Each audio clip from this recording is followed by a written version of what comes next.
ਇਹ ਕਹਾਣੀ ਮੇਰੀ ਅਤੇ ਮੇਰੀ ਚਾਚੀ ਅੰਜਲੀ ਦੀ ਹੈ। ਸ਼ੁਰੂ ਕਰਨ ਤੋਂ ਪਹਿਲਾਂ ਮੈਂ ਤੁਹਾਨੂੰ ਆਪਣੇ ਅਤੇ ਆਪਣੀ ਚਾਚੀ ਬਾਰੇ ਥੋੜਾ ਦੱਸਦਾ ਹਾਂ। ਮੇਰਾ ਨਾਮ ਜੱਗੀ ਹੈ। ਮੇਰਾ ਕੱਦ 5 ਫੁੱਟ 10 ਇੰਚ ਹੈ ਅਤੇ ਮੇਰਾ ਗੰਨਾ 7.5 ਇੰਚ ਲੰਬਾ ਅਤੇ ਮੋਟਾ ਹੈ। ਮੇਰੀ ਚਾਚੀ ਦੀ ਉਮਰ 35 ਸਾਲ ਹੈ। ਇਹ ਗੱਲ ਅੱਜ ਤੋਂ 3 ਸਾਲ ਪਹਿਲਾਂ ਦੀ ਹੈ। ਜਦੋਂ ਮੈਂ ਛੁੱਟੀਆਂ ਵਿੱਚ ਪਿੰਡ ਗਿਆ ਸੀ ਤੇ ਮੇਰੀ ਚਾਚੀ ਵੀ ਛੁੱਟੀਆਂ ਵਿੱਚ ਆਪਣੇ ਬੱਚੇ ਨਾਲ ਘਰ ਸੀ। ਉਹ ਮੇਰੇ ਨਾਲ ਬਹੁਤ ਫਰੈਂਕ ਸੀ ਤੇ ਸ਼ਾਇਦ ਮੈਨੂੰ ਪਸੰਦ ਕਰਦੀ ਸੀ। ਉਸ ਦੀ ਤੇ ਮੇਰੀ ਉਮਰ ਵਿੱਚ ਜ਼ਿਆਦਾ ਫਰਕ ਨਹੀਂ ਸੀ। ਚਾਚੇ ਦੀ ਉਮਰ ਵਿੱਚ ਕਈ ਸਾਲਾਂ ਦਾ ਫਰਕ ਸੀ ਅਤੇ ਸ਼ਾਇਦ ਚਾਚਾ ਕਦੀ ਵੀ ਉਹਨਾਂ ਨੂੰ ਪੂਰੀ ਤਰ੍ਹਾਂ ਸੰਤੁਸ਼ਟ ਨਹੀਂ ਕਰ ਸਕਦਾ ਸੀ। ਇਸ ਲਈ ਮੈਂ ਉਹਨਾਂ ਨੂੰ ਕਦੇ ਬੁਰੀ ਨਜ਼ਰ ਨਾਲ ਨਹੀਂ ਦੇਖਿਆ। ਪਰ ਇੱਕ ਦਿਨ ਕੁਝ ਅਜਿਹਾ ਹੋਇਆ ਜਿਸ ਨੇ ਉਹਨਾਂ ਪ੍ਰਤੀ ਮੇਰੀਆਂ ਨਜ਼ਰਾਂ ਬਦਲ ਦਿੱਤੀਆਂ। ਸਾਡੇ ਪਿੰਡ ਦੇ ਘਰ ਵਿੱਚ ਬਾਥਰੂਮ ਦਾ ਕੋਈ ਗੇਟ ਨਹੀਂ ਹੈ ਅਤੇ ਘਰ ਦੇ ਸਾਰੇ ਲੋਕ ਪਰਦਾ ਲਗਾ ਕੇ ਇਸ਼ਨਾਨ ਕਰਦੇ ਸਨ। ਅਤੇ ਇੱਕ ਦਿਨ ਜਦੋਂ ਚਾਚਾ ਜੀ ਅਤੇ ਘਰ ਦੇ ਸਾਰੇ ਲੋਕ ਕਿਸੇ ਕੰਮ ਲਈ ਬਾਹਰ ਗਏ ਸਨ ਤਾਂ ਚਾਚੀ ਘਰ ਵਿੱਚ ਇਕੱਲੀ ਸੀ ਅਤੇ ਮੈਂ ਘਰ ਵਿੱਚ ਆਪਣੇ ਕਮਰੇ ਵਿੱਚ ਸੀ। ਫਿਰ ਕੁਝ ਦੇਰ ਬਾਅਦ ਉਹ ਆਪਣੇ ਸਾਰੇ ਕੰਮ ਤੋਂ ਵਿਹਲੀ ਹੋ ਗਈ ਅਤੇ ਮੇਰੇ ਕੋਲ ਆਈ ਤੇ ਕਿਹਾ, ਮੈਂ ਨਹਾਉਣ ਜਾ ਰਹੀ ਹਾਂ, ਤਦ ਤੱਕ ਤੁਸੀਂ ਖਾਣਾ ਖਾ ਲਓ। ਤਾਂ ਮੈਂ ਕਿਹਾ ਠੀਕ ਆ ਅਤੇ ਉਹ ਚਲੀ ਗਈ। ਅੱਜ ਉਸਨੇ ਨਹਾਉਣ ਅਤੇ ਕੱਪੜੇ ਧੋਣ ਵਿੱਚ ਕੁਝ ਜ਼ਿਆਦਾ ਸਮਾਂ ਕੱਢਣਾ ਸੀ, ਇਸ ਲਈ ਉਸਨੇ ਮੈਨੂੰ ਖਾਣਾ ਖਾਣ ਲਈ ਕਿਹਾ। ਫਿਰ ਖਾਣਾ ਖਾਣ ਤੋਂ ਬਾਅਦ ਮੈਂ ਪਾਣੀ ਲੈਣ ਲਈ ਟੂਟੀ ਤੇ ਗਿਆ। ਫਿਰ ਬਾਥਰੂਮ ਦੇ ਬਾਹਰ ਥੋੜਾ ਜਿਹਾ ਪਾਣੀ ਡੁੱਲਿਆ ਸੀ, ਇਸ ਲਈ ਮੈਂ ਉਸ ਵੱਲ ਧਿਆਨ ਨਹੀਂ ਦਿੱਤਾ ਅਤੇ ਜਿਵੇਂ ਹੀ ਮੈਂ ਉਸ ਤੇ ਪੈਰ ਪਾਇਆ ਤਾਂ ਮੇਰਾ ਪੈਰ ਤਿਲਕ ਗਿਆ ਤੇ ਮੈਂ ਡਿੱਗਣ ਲੱਗਾ। ਪਰ ਅਚਾਨਕ ਮੇਰੇ ਹੱਥ ਵਿੱਚ ਬਾਥਰੂਮ ਦਾ ਪਰਦਾ ਆ ਗਿਆ ਤੇ ਮੈਂ ਡਿੱਗ ਗਿਆ ਅਤੇ ਉਹ ਪਰਦਾ ਟੁੱਟ ਕੇ ਹੇਠਾਂ ਡਿੱਗ ਗਿਆ। ਉਸ ਦਿਨ ਮੈਂ ਆਪਣੀ ਚਾਚੀ ਨੂੰ ਪਹਿਲੀ ਵਾਰੀ ਮੂੰਗਾ ਦੇਖਿਆ ਤੇ ਮੈਂ ਕੁਝ ਦੇਰ ਤੱਕ ਉਹਨਾਂ ਨੂੰ ਦੇਖਦਾ ਰਿਹਾ। ਵਾਹ ਕੀ ਸਰੀਰ ਸੀ ਉਸਦਾ! ਗੋਰਾ ਰੰਗ, 38 ਸਾਈਜ਼ ਦੇ ਅੰਬ ਸੀ, ਬਹੁਤ ਨਰਮ ਵੱਡੇ ਵੱਡੇ ਅੰਬ ਸੀ ਅਤੇ ਉਹਨਾਂ ਦੇ ਭੂਰੇ ਨਿੱਪਲ। ਅਤੇ ਫਿਰ ਮੈਂ ਦੇਖਿਆ ਕਿ ਉਸਦੀ ਵੱਡੀ ਸੁੰਦਰ ਗੁਫਾ ਸੀ ਜਿਸ ਦੇ ਉੱਤੇ ਝੱਗ ਸੀ। ਉਸਦੇ ਇੱਕ ਹੱਥ ਵਿੱਚ ਰੇਜ਼ਰ ਸੀ, ਉਸਦਾ ਸੀ ਇੱਕ ਹੱਥ ਵਿੱਚ ਸ਼ੀਸ਼ਾ ਫੜਿਆ ਸੀ ਤੇ ਮੈਂ ਉਸ ਨੂੰ ਬਸ ਦੇਖ ਕੇ ਹੈਰਾਨ ਰਹਿ ਗਿਆ। ਤਾਂ ਉਸਨੇ ਕਿਹਾ, ਕੀ ਦੇਖ ਰਹੇ ਹੋ? ਪਤਾ ਨਹੀਂ ਚਾਚੀ ਮੇਰੇ ਬਾਰੇ ਕੀ ਸੋਚਦੀ ਹੋਵੇਗੀ। ਫਿਰ ਜਦੋਂ ਉਹ ਬਾਹਰ ਆਈ ਤਾਂ ਮੈਂ ਉਸ ਤੋਂ ਇੱਕ ਵਾਰ ਫਿਰ ਮਾਫੀ ਮੰਗੀ। ਉਸਨੇ ਕਿਹਾ, ਕੋਈ ਫਰਕ ਨਹੀਂ ਪੈਂਦਾ, ਤੁਹਾਡੀ ਗਲਤੀ ਨਹੀਂ ਹੈ। ਫਿਰ ਰਾਤ ਨੂੰ ਮੇਰੀ ਚਾਚੀ ਅਤੇ ਉਸਦਾ ਛੋਟਾ ਲੜਕਾ ਮੇਰੇ ਕਮਰੇ ਵਿੱਚ ਸੌਂਦੇ ਸਨ, ਇਸ ਲਈ ਹੁਣ ਅਸੀਂ ਆਪਣੇ ਬਿਸਤਰੇ ਤੇ ਲੇਟ ਗਏ। ਪਰ ਮੈਨੂੰ ਉਸ ਰਾਤ ਨੀਂਦ ਨਹੀਂ ਆ ਰਹੀ ਸੀ ਅਤੇ ਚਾਚੀ ਦਾ ਉਹ ਸੈਕਸੀ ਸਰੀਰ ਵਾਰ-ਵਾਰ ਮੇਰੀਆਂ ਅੱਖਾਂ ਸਾਹਮਣੇ ਆ ਰਿਹਾ ਸੀ।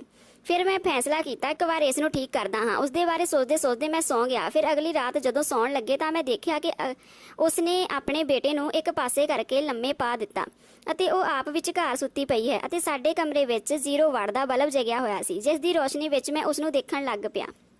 ਉਸਨੇ ਹਲਕੇ ਜਾਲੀਦਾਰ ਕੱਪੜੇ ਦਾ ਸਲਵਾਰ ਸੂਟ ਪਾਇਆ ਹੋਇਆ ਸੀ ਅਤੇ ਉਹ ਆਪਣੀ ਕਮਰ ਹੇਠਾਂ ਕਰਕੇ ਮੇਰੇ ਪਾਸੇ ਵੱਲ ਨੂੰ ਲੇਟ ਗਈ ਸੀ।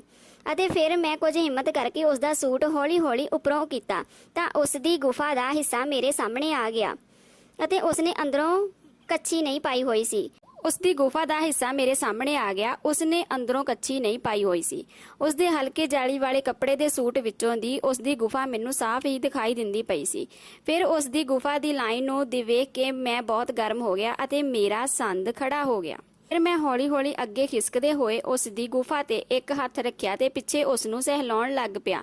ਉਸ ਦੀ ਚਮੜੀ ਬਹੁਤ ਮੁਲਾਇਮ ਸੀ। ਫਿਰ ਉਹ ਥੋੜੀ ਜਿਹੀ ਹਿੱਲੀ ਅਤੇ ਮੈਂ ਆਪਣਾ ਹੱਥ ਖਿੱਚ ਲਿਆ ਅਤੇ ਸੌਣ ਦਾ ਬਹਾਨਾ ਕੀਤਾ ਤਾਂ ਮੈਂ ਬਹੁਤ ਡਰ ਗਿਆ ਅਤੇ ਮੈਂ ਨੀਂਦ ਤੋਂ ਉੱਠਣ ਦਾ ਬਹਾਨਾ ਕਰਦੇ ਹੌਲੀ-ਹੌਲੀ ਅੱਖਾਂ ਖੋਲੀਆਂ ਤੇ ਉਹ ਮੇਰੇ ਵੱਲ ਦੇਖ ਰਹੀ ਸੀ।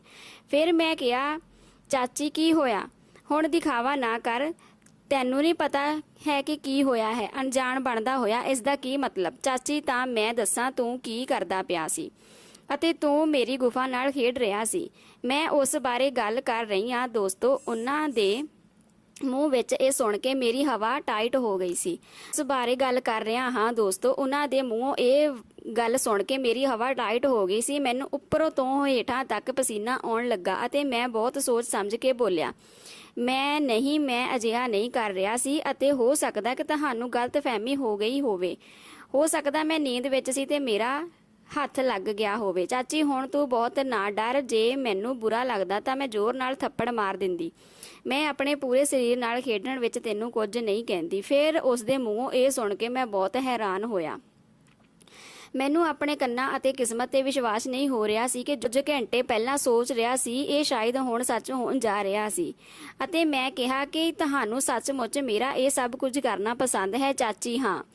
ਅੱਜ ਪਹਿਲੀ ਵਾਰ ਕਿਸੇ ਨੌਜਵਾਨ ਦਾ ਹੱਥ ਮੇਰੇ ਸਰੀਰ ਨੂੰ ਛੂਹਿਆ ਹੈ ਅਤੇ ਮੈਨੂੰ ਬਹੁਤ ਮਜ਼ਾ ਆਇਆ ਹੈ।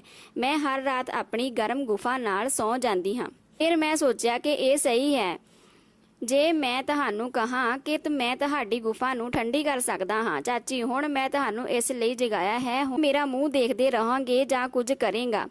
ਹੁਣ ਤੂੰ ਮੈਨੂੰ ਹਰੀ ਝੰਡੀ ਮਿਲ ਗਈ ਹੈ ਮੈਂ ਚਾਚੀ ਦੇ ਇੱਕ ਇੱਕ ਕਰਕੇ ਕੱਪੜੇ ਉਤਾਰਨੇ ਸ਼ੁਰੂ ਕਰ ਦਿੱਤੇ ਅਤੇ ਫਿਰ ਮੈਂ ਆਪਣੇ ਪੂਰੇ ਕੱਪੜੇ ਉਤਾਰ ਦਿੱਤੇ। ਹੁਣ ਅਸੀਂ ਦੋਵੇਂ ਇੱਕ ਦੂਜੇ ਦੇ ਸਾਹਮਣੇ ਬਿਲਕੁਲ ਮੂੰਗੇ ਸੀ। ਫਿਰ ਮੈਂ ਸਭ ਤੋਂ ਪਹਿਲਾਂ ਚਾਚੀ ਦੇ ਵੱਡੇ ਨਰਮ ਅੰਬਾਂ ਨੂੰ ਆਪਣੇ ਹੱਥਾਂ ਵਿੱਚ ਲਿਆ ਅਤੇ ਉਹਨਾਂ ਨੂੰ ਹੌਲੀ-ਹੌਲੀ ਪਿਆਰ ਕਰਨਾ ਸ਼ੁਰੂ ਕਰ ਦਿੱਤਾ। ਤਾਂ ਫਿਰ ਚਾਚੀ ਗਰਮ ਹੋਣ ਲੱਗੀ ਤਾਂ ਮੈਂ ਉਹਨਾਂ ਦੇ ਨਰਮ ਅੰਬਾਂ ਨੂੰ ਮਸਲ ਰਿਹਾ ਸੀ। ਉਹਨਾਂ ਦੇ ਨਿੱਪਲਾਂ ਨੂੰ ਦਬਾਇਆ ਤੇ ਫਿਰ ਉਹ ਉੱਚੀ-ਉੱਚੀ ਚੀਕਣ ਲੱਗੀ ਤੇ ਇੱਕ ਅੰਬ ਨੂੰ ਆਪਣੇ ਮੂੰਹ ਵਿੱਚ ਲੈ ਲਿਆ ਤੇ ਚੂਸਣਾ ਸ਼ੁਰੂ ਕਰ ਦਿੱਤਾ। ਪਰ ਮੇਰਾ ਇੱਕ ਹੱਥ ਉਸਦੀ ਗੁਫਾ ਨੂੰ ਦੱਬ ਰਿਹਾ ਸੀ ਤੇ ਮੇਰਾ ਦੂਸਰਾ ਹੱਥ ਉਸਦੀ ਗੁਫਾ ਉੱਤੇ ਰਗੜ ਰਿਹਾ ਸੀ ਅਤੇ ਉਸਦੀ ਗੁਫਾ ਨੂੰ ਹੌਲੀ-ਹੌਲੀ ਸਹਿਲਾ ਰਿਹਾ ਸੀ। ਤਾਂ ਚਾਚੀ ਬਹੁਤ ਗਰਮ ਹੋ ਗਈ ਤੇ ਉਹ ਆਪਣੀ ਗੁਫਾ ਨੂੰ ਹਿਲਾ ਰਹੀ ਸੀ ਤੇ ਮੈਂ ਚਾਚੀ 69 ਦੀ ਪੋਜੀਸ਼ਨ ਤੇ ਸੀ। ਫਿਰ ਉਸਨੇ ਮੇਰਾ ਗੰਨਾ ਪੂਰੀ ਤਰ੍ਹਾਂ ਆਪਣੇ ਮੂੰਹ ਦੇ ਵਿੱਚ ਲੈ ਲਿਆ ਤੇ ਜ਼ੋਰ-ਜ਼ੋਰ ਨਾਲ ਚੂਸਣ ਲੱਗੀ। ਇਸ ਤਰ੍ਹਾਂ ਚੂਸਣ ਨਾਲ ਮੈਨੂੰ ਅਜਿਹਾ ਮਹਿਸੂਸ ਹੋਇਆ ਕਿ ਉਸਨੇ ਪਹਿਲਾਂ ਹੀ ਕਿਸੇ ਦਾ ਗੰਨਾ ਚੂਸਿਆ ਹੋਇਆ ਹੈ ਜਾਂ ਉਹ ਮੇਰਾ ਗੰਨਾ ਦੇਖ ਕੇ ਪੂਰੀ ਤਰ੍ਹਾਂ ਪਾਗਲ ਹੋ ਗਈ ਹੈ। ਫਿਰ ਮੈਂ ਉਸ ਨੂੰ ਸਿੱਧਾ ਲਿਟਾਇਆ ਅਤੇ ਉਸਦੀ ਗੁਫਾ ਨੂੰ ਚੱਟਣਾ ਸ਼ੁਰੂ ਕਰ ਦਿੱਤਾ।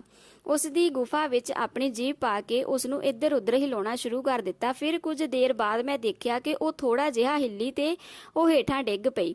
ਮੈਂ ਉਸਦੀ ਗੁਫਾ ਦਾ ਰਸ ਚੱਟਿਆ ਜੋ ਉਸਦੀ ਗੁਫਾ ਵਿੱਚੋਂ ਬਾਹਰ ਨਿਕਲਿਆ। ਮੈਨੂੰ ਬਹੁਤ ਮਜ਼ਾ ਆਇਆ ਤੇ ਕੁਝ ਦੇਰ ਬਾਅਦ ਮੇਰਾ ਵੀ ਪਾਣੀ ਨਿਕਲਿਆ। ਮੈਂ ਆਪਣਾ ਸਾਰਾ ਮਾਲ ਉਸਦੇ ਮੂੰਹ ਵਿੱਚ ਛੱਡ ਦਿੱਤਾ। ਉਹ ਪੂਰਾ ਪਾਣੀ ਪੀ ਗਈ। ਫਿਰ ਅਸੀਂ ਕੁਝ ਦੇਰ ਇਸ ਤਰ੍ਹਾਂ ਲੇਟ ਗਏ। ਚੁਦਾਈ ਦੀ ਵਾਰੀ ਆਈ। ਥੋੜੀ ਦੇਰ ਬਾਅਦ ਮੇਰਾ ਗੰਨਾ ਫਿਰ ਤੋਂ ਬਹੁਤ ਟਾਈਟ ਹੋ ਗਿਆ। ਮੈਂ ਉਸ ਨੂੰ ਬਿਸਤਰੇ ਤੇ ਲਿਟਾਇਆ ਅਤੇ ਆਪਣਾ ਗੰਨਾ ਉਸ ਦੀ ਗੁਫਾ ਤੇ ਰਗੜਨ ਲੱਗਾ। ਉਹ ਹੌਲੀ-ਹੌਲੀ ਗਰਮ ਹੋਣ ਲੱਗੀ ਤੇ ਫਿਰ ਮੈਂ ਵੱਡਾ ਧੱਕਾ ਦਿੱਤਾ ਤੇ ਮੇਰਾ ਅੱਧਾ ਗੰਨਾ ਉਸ ਦੀ ਗੁਫਾ ਵਿੱਚ ਚਲਾ ਗਿਆ। ਪਰ ਉਸ ਨੇ ਦਰਦ ਨਾਲ ਤੜਫ ਕੇ ਕਿਹਾ, ਆਪਣੀ ਚਾਚੀ ਦੀ ਜ਼ੋਰ ਨਾਲ ਲੈ ਅਤੇ ਆਪਣੇ ਗੰਨੇ ਨੂੰ ਜ਼ੋਰ ਨਾਲ ਧੱਕ ਦੇ, ਜਲਦੀ ਅੰਦਰ ਉਤਾਰ ਦੇ ਗੁਫਾ ਵਿੱਚ। ਫਿਰ ਮੈਂ ਜ਼ੋਰ ਨਾਲ ਧੱਕਾ ਮਾਰਨ ਲੱਗਾ ਤੇ ਉਹ ਪੂਰੇ ਮਜ਼ੇ ਨਾਲ ਆਪਣੀ ਗੁਫਾ ਨੂੰ ਹਿਲਾ ਕੇ ਮੇਰਾ ਸਾਥ ਦੇ ਰਹੀ ਸੀ। 25 ਮਿੰਟਾਂ ਤੱਕ ਮੈਂ ਉਸ ਨੂੰ ਜ਼ੋਰ ਨਾਲ ਘੱਸੇ ਮਾਰਦਾ ਰਿਹਾ ਤੇ ਮੈਨੂੰ ਲੱਗਾ ਕਿ ਉਸ ਦੀ ਗੁਫਾ ਫਿਰ ਤੋਂ ਪਾਣੀ ਛੱਡਣ ਲੱਗੀ ਤੇ ਫਿਰ ਉਹ ਡਿੱਗ ਗਈ। ਪਰ ਮੈਂ ਵੀ ਝਿਜਕਿਆ ਨਹੀਂ ਤੇ ਉਸ ਨੂੰ ਲਗਾਤਾਰ ਚੂਸਦਾ ਰਿਹਾ ਤੇ 5 ਮਿੰਟ ਬਾਅਦ ਹੀ ਮੈਂ ਉਸ ਦੀ ਗੁਫਾ ਦੇ ਅੰਦਰ ਹੀ ਪਾਣੀ ਛੱਡ ਦਿੱਤਾ। ਫਿਰ ਅਸੀਂ ਇਸ ਤਰ੍ਹਾਂ ਲੇਟ ਗਏ ਤੇ ਮੈਂ ਉਸ ਨੂੰ ਚੁੰਮਣਾ ਸ਼ੁਰੂ ਕਰ ਦਿੱਤਾ। ਉਹ ਵੀ ਮੈਨੂੰ ਚੁੰਮ ਰਹੀ ਸੀ। ਪਰ ਅਸੀਂ ਬਹੁਤ ਥੱਕ ਗਏ ਸੀ, ਇਸ ਲਈ ਅਸੀਂ ਇੱਕ ਦੂਜੇ ਨੂੰ ਸਾਫ਼ ਕੀਤਾ ਤੇ ਕੱਪੜੇ ਪਾ ਕੇ ਸੌਂ ਗਏ।